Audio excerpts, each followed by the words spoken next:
Assalamualaikum warahmatullahi wabarakatuh. Good morning, everyone. We are from Group 4, and today we'll be explaining to you and presenting to you about the article we chose. So, the article that we chose today has the title Mobile Application Based Phonetic Training Facilities Chinese English Learners Learning of L2. Okay, so before we start, let me introduce our members today. So my name is Niluh Daniela, and there is Fatika Anastia, there is Abdib Syahputra, and there is Delaning Tias. Okay, so I'm going to start with the introduction. So this study explores how mobile learning through high variability phonetic training or HVPT helps Chinese students improve their English pronunciation. Learning to perceive and produce English sounds is difficult for Chinese learners because of the differences between the two languages. So the researchers focus on how mobile-based HVPT can support this learning process, especially using a phonetic training app delivered through WeChat. The study also aimed to understand how learners' brain activity changes due to this training using FNIRS, a brain imaging tool. Okay, so the next one will be explained by my friend. Okay, so I will explain the purpose of this in this article.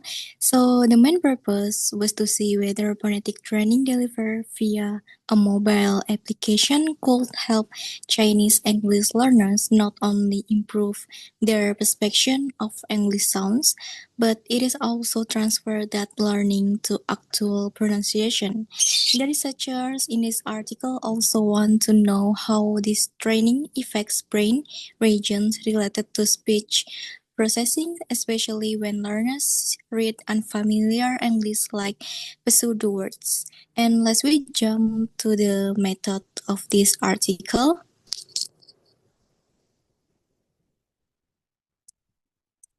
Okay, so the method in this article involve 14 Mandarin speaking university students divided into an experimental group and also a control group. The experimental group received mobile-based HVPT for 8 weeks through a WeChat mini program, while the control group did not. So the participants took a modified phonics screening test before and also after the training in this research, which it is include both real and made up English word. And additionally, their brain activity was monitored with FNIRS during reading tasks to measure change in brain function. So for the next explanation will be explained by my friends. Okay, hello, my name is Abdib Saputar Sebayang, and I will explain about the findings of the articles. So the results showed that the student in the experimental group improved significantly in pronouncing 5 phoneme pseudo-word compared to the control group.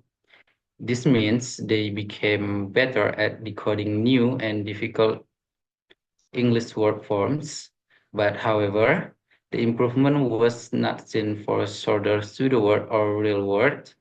Brain scans revealed that the learners in the training group showed reduced activity in right fusiform gyrus or linked to visual processing and L1 reading strategies, and increased connectivity in the right middle temporal gyrus or RMTG, a brain area related to recognizing and processing speech. And this change suggests that the training helps students move toward more native-like decoding strategies. So the next part will be presented by my friends. So my name is Fatika Nastia, and the next one is the discussion. The study confirmed that mobile-based HVPT can help Chinese learners improve certain aspects of their English pronunciation, especially with unfamiliar or longer words. The training also seemed to encourage learners to rely less on L1 reading strategies and more on phonetic decoding, similar to how native speakers process language. Although the overall improvement was limited to specific word types, the brain data suggests that this kind of training can reshape learners' speech processing pathways over time. And the next one is conclusion. This research supports the idea that mobile-based HPPT is a useful, low-cost way to improve pronunciation in Chinese English learners. It may not fully replace their L1 reading habits, but it helps build a phonological decoding system that can support learning new English words. The study also suggests that combining behavioral tests with brain imaging offers a deeper understanding of how language learning happens in the brain. So that is from our group's presentation. We hope our explanation can give you new insight of the topic of phonetic of phonology. So thank you very much for watching. Wassalamualaikum warahmatullahi wabarakatuh.